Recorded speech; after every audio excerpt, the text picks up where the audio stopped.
तपाईलाई यो ठाउँमा एक्लै हिँड्दै गर्दाखेरि चाहिँ कहिले तपाईलाई चाहिँ यस्तो शैतानी शक्तिले आक्रमण गरेको छ कि छैन? आक्रमण भन्नाले तपाईँलाई गरेको छ होइन, पहिला गर्थ्यो, अहिले त अब यो बाटो आउनै छोडेको छ डरले होइन। खासै दिनु परेको नि, नभए पहिला साइकलले हजुर बाटोमा तपाईँलाई ढुङ्गा फाल्ने, चेन फुस्किने आफै होइन।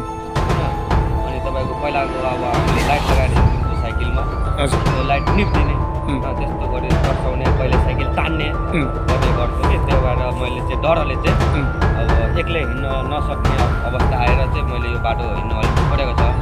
यो तर्साउने, डर खुवाउने, ढुङ्गा फेल्ने यो भनेपछि कति बजेदेखि त्यस्तो योहरू चाहिँ घट्छ? त्यस्तो घटनाहरू रातिको 10 बजेपछि 10 बजेभन्दा माथि स्टार्ट हुन्छ।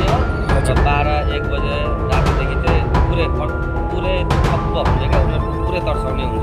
12-1 बजे भनेपछि अझै झनै डेन्जर। 10 बजेदेखि स्टार्ट हुन्छ, 12-1 बजेदेखि पनि झनै डेन्जर। जम्मा हुनु ग्याङ भन्नाले चाहिँ यहाँ कति भूतहरू छ? दर्जन होला, दर्जन होला, दर्जनौ भूतहरू छन् यहाँ। त्यो थपिएको छ। अस्ति बालिका दर्शकबिन यतिखेर हामी रिमझिम चोकदेखि करिब 300 मिटर पूर्व यहाँ चाहिँ एउटा चाहिँ कलभट हामीले चाहिँ देखाइरहेको छौँ। यो कलभट भनेपछि एकदमै चल्ती कलभट भनेर चाहिँ मानिन्छ र यहाँ शैतानी शक्ति छ भनेर स्थानीयले चाहिँ हामीलाई चाहिँ जानकारी दिएको छ।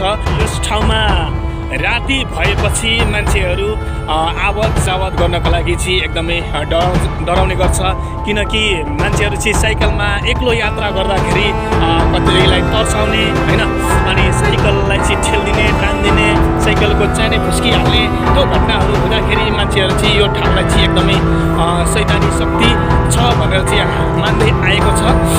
हुन त पहिला जस्तो यो ठाउँमा चाहिँ त्यति तर्साउने गरिएको छैन र यो भन्दा पहिला मान्छेहरू चाहिँ एकदमै राति साँझ पऱ्यो भने एक्लैले चाहिँ यो कलभट पार हुन्छु भने कसैको आँट हुँदैन थियो। भूतहरूको गुजारा कस्तो किसिमले चलिरहेको छ त्यस विषयमा केही कुराहरू चाहिँ गरिदिनको लागि म अनुरोध गर्न चाहन्छु। अगमलाई अहिले